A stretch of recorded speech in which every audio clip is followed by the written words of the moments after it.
I was 6 years old the first time something taught me that fear has a taste.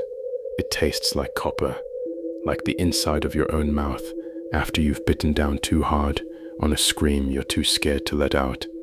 This isn't a campfire story. I didn't hear it from a friend of a friend. I lived it in a single wide trailer at a park called Honey Hill, on a night that never fully leaves me, no matter how many years I put between it and now. You have to understand the layout, because the layout is part of what haunts me. Most homes greet you with a living room. Ours didn't. You opened the front door and stepped straight into my older brother's bedroom. No buffer, no hallway, nothing. You crossed his room, slid open a glass door, and only then were you standing in the living room. Past that was the kitchen, and past that, a narrow hallway ran back into the dark like a throat, leading to my mother's bedroom and mine. That hallway is where the story lives. We were watching a movie. Me, my mother, my brother, piled up on his bed the way families do on ordinary nights. I don't remember the film. I don't remember the moment I lost consciousness. I only remember that somewhere in the middle of that warm, safe evening, sleep took me without asking permission. I don't know how long I was under. When I opened my eyes, the world had changed shape. The television was dead. The movie gone. The only light left in the entire trailer was the small yellow bulb above the stove, the kind that burns all night out of habit more than purpose, and it barely reached past the kitchen. Past that ring of weak light, the trailer had been swallowed whole. I called for my mother. Nothing came back. I called for my brother. The silence that answered me had weight. It pressed on my chest the way water does when you go too deep too fast.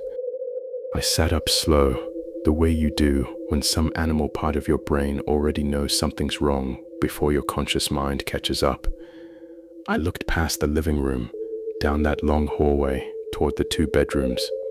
It was black, not dim, black, the kind that eats detail, the kind your eyes strain against and get nothing back for the effort. And that's when it hit me.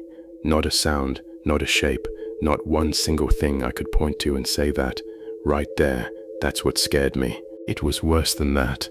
It was a certainty, a pressure behind my sternum that told me, with total conviction, that something was standing down that hallway, watching the doorway, waiting to see if I'd noticed yet. 6-year-olds don't have the vocabulary for dread.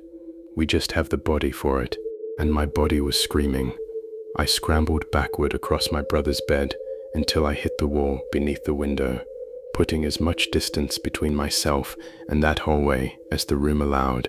I locked my eyes on the dark and didn't blink. I kept waiting for the shape to detach itself from the shadow and start walking toward me. The front door was useless. It locked with a key on both sides, and I didn't have one.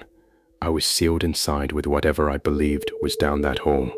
There was a second exit on the far side of the trailer, but reaching it meant walking toward the thing I was running from.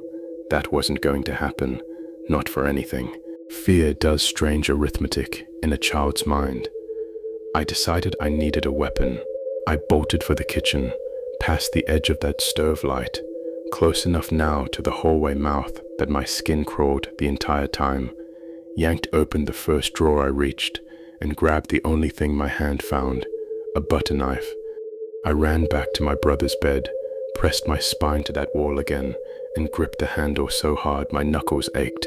I told myself it would be enough. I needed it to be enough. I sat there, watching, listening, waiting for the dark to move. It didn't move, but it didn't leave either. If anything, the feeling thickened, like the air itself had grown heavier, like whatever was down that hallway had noticed me noticing it.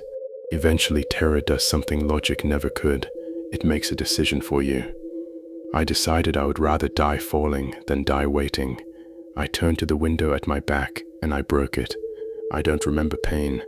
Remember fists and knees and the specific brittle sound of glass giving way over and over until the hole was wide enough for a 6-year-old body to fit through. Then I didn't think. I dove. 15 feet of open air, and then the ground came up hard and fast and knocked the wind clean out of me. I didn't check for broken bones. I didn't check for blood. I got up and I ran.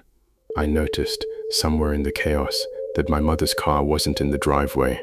To 6-year-old me, that was proof. Confirmation. I really was alone in there with it. Across the street lived an older couple, people who'd babysat me more times than I could count, people whose porch light I'd trust with my life. I ran to their door and hammered on it with both fists, screaming without words. A curtain moved, a face appeared in the window, and then that face changed fast, the way an adult's expression changes when they realize the child in front of them is covered in blood. They pulled the door open and yanked me inside before I could say a word. While one of them dialed my mother over and over, the other sat me down and started wiping at my arms, my legs, my face. That's when I looked down and understood, for the first time, what I'd done to myself. I wasn't hurt in one place, I was hurt everywhere. Dozens of shallow cuts from wrist to ankle, dirt ground into every scrape from the fall, blood soaking through fabric in a dozen small places at once. My mother finally answered the phone and came running. Her explanation was simple, almost unbearably ordinary. She and my brother had slipped out for groceries. I'd been sleeping so soundly, she didn't have the heart to wake me. That was it. That was the whole explanation. No missing time. No stranger in the house. No sign, ever, that anyone else had been inside that trailer. Everyone wanted to know the same thing. Why the window? Why the blood? Why did you run? I told them the truth. The only truth I had. I woke up alone. The trailer was dark, and something was standing in that hallway, watching the doorway, waiting for me to notice. More than 2 decades have passed, and I still don't have an answer that satisfies me. Maybe it really was nothing. The raw, disproportionate terror of a small child waking up to an empty, dark house. A fear so total, it built a monster out of nothing but silence and shadow. Maybe the confusion curdled into something worse, and my mind, hunting for a reason to explain the dread, simply invented one and placed it at the end of that hallway. Or maybe, and this is the possibility that still gets me, late at night, staring down my own hallways, maybe there really was something in that trailer with me, something that never made a sound, something that never needed to. I can't prove it either way. All I can tell you is what the fear made me do. It made a 6-year-old arm himself with a butter knife. It made him smash through a window with his bare hands. It made him leap 15 feet into the dark and run bleeding across a trailer park in the middle of the night, chasing nothing but a porch light and the hope of safety. Whatever was or wasn't standing in that hallway, the fear itself was real, real enough to leave scars.